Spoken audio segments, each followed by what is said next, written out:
Hey everybody, my name's Ansley Hart. I'm a graduate of Pendleton High School. I attend Tri-County Technical College as a major in veterinary sciences. Last year I won State Star Farmer, and I've been doing turkey production since my sophomore year in high school. I started out with 6 turkeys. We have harvested 2, and they're actually very good tasting. The building I'm standing in front of is an old turkey brooder. The farm that we are currently on right now used to be farmed by my great ancestors, which they had a herd of 1,000 turkeys. They would process them and sell them in your local grocery stores. This is how I got introduced and got interested into the turkeys that Mr. Berry had as part of our agricultural program at Pendleton High School.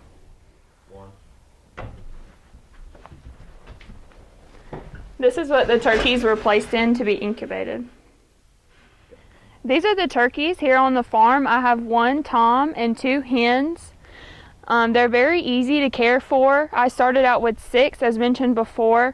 I work at a local restaurant and I bring home vegetables to help supplement their diet.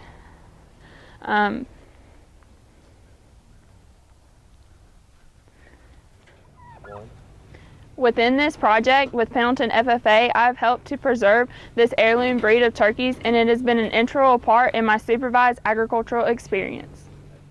Hello, my name is Josh Yergin, and I'm a junior at Clemson University studying agronomy. And first of all, I'd just like to let you know I live in an urban suburb. As you can see around you, houses are pretty close together. Not a place you would think to be actively producing poultry. But here we are. You can see I have some Narragansett turkeys, heritage breed. I've had them since I was a junior in high school. Since then I've raised about a dozen turkeys. We have processed a few for Thanksgiving. We learned part of the processing techniques and how to clean a turkey properly. I've really enjoyed this project. I've learned a lot about poultry production, and in the process we also used some carpentry skills to build this pen here. Me and my father did. We have right now 2 Narragansetts, a male and a female. This turkey will be processed in a couple weeks for Thanksgiving this year.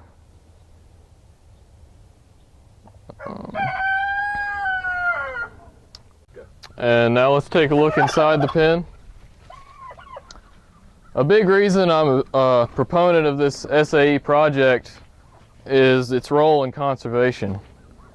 The Narragansett turkey is an heirloom or a heritage breed, and I strongly believe in preserving the genetics of its breed and furthering it on. There's not as many as there used to be. It's kind of a dying breed, but I think this project has really helped to bring it back in action. As you can see, they're quite beautiful creatures and deserve to play a major role in the agriculture system. Hi, my name is Joe McCannon. I'm a student here at Pendleton High School. My SAEs are poultry production and lamb production. I also use tractors such as this at home, and we have built these tractors here at Pendleton High School to use in our Narragansett turkey program. Poultry tractors are just a small movable structure that you can use to keep small amounts of poultry in. They work well for broiler production or hen production. I would say that they are very, very good for managing a small flock over a pasture and really helping increase your pasture fertility. One of the greatest advantages of these tractors for poultry is that they are a very simple construction. They've got a basic frame made of 2x4s.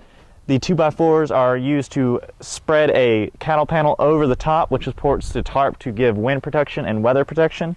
It has a poultry wire net at the bottom, and it uses welded wire to supplement at the top or at the higher layers.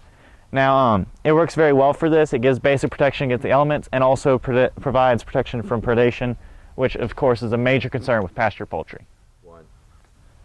Due to the more limited size of the tractors for poultry, they work best for turkey poults. As they get older, you're going to want to allow more range space for the turkeys.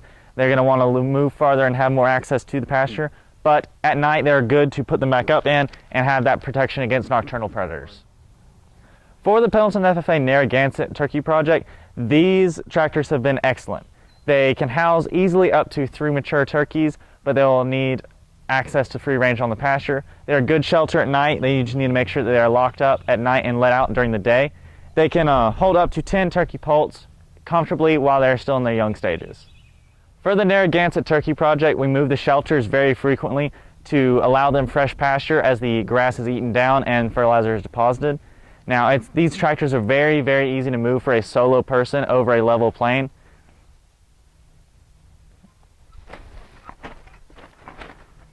Hey Drew, these are my Narragansett turkeys.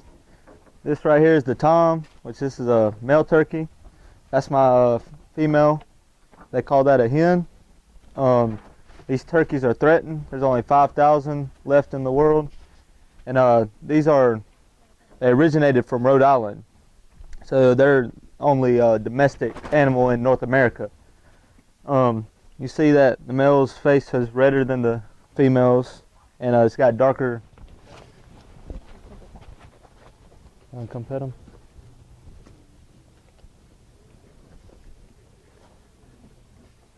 Wow.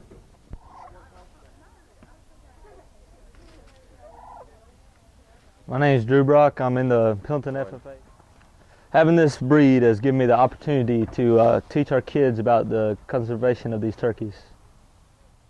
Hey, my name is Blake Berry. I'm the agricultural education instructor and FFA advisor at Pendleton High School. I'm going to show you a little bit about how I take care of these Narragansett heirloom turkey breeds at my own home farm. These are my brood stock. These are the turkeys that I collect the eggs from that I hatch out at school for our turkey project for my students. I'm going to show you a little bit about how I take care of them here at the farm. So let me show you.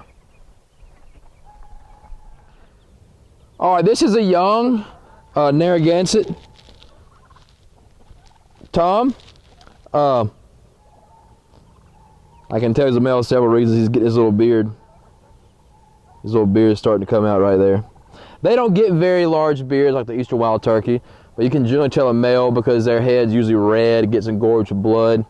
They have the snood right here, which gets really engorged when it's breeding season. As you can see, it stretches out kind of far to lay over their face like a stereotypical Thanksgiving turkey. Beautiful birds, large feet.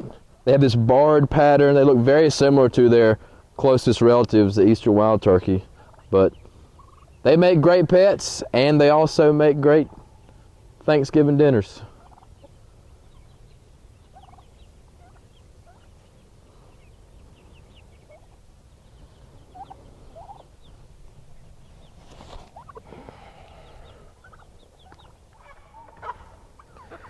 This is Antoine and Austin, 2 of my students.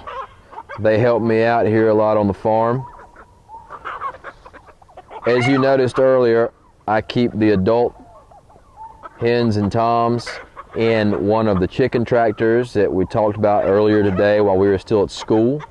But I also allow them to free range using this Premier One netting.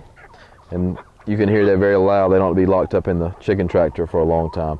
This Premier One netting is very convenient, very easy to set up. I can actually change the fence. I can move the fence around by myself, but it's always good to have extra help. One important thing that you want to remember when using this type of netting is it's hard to make corners, so you want to round out your edges as best as possible.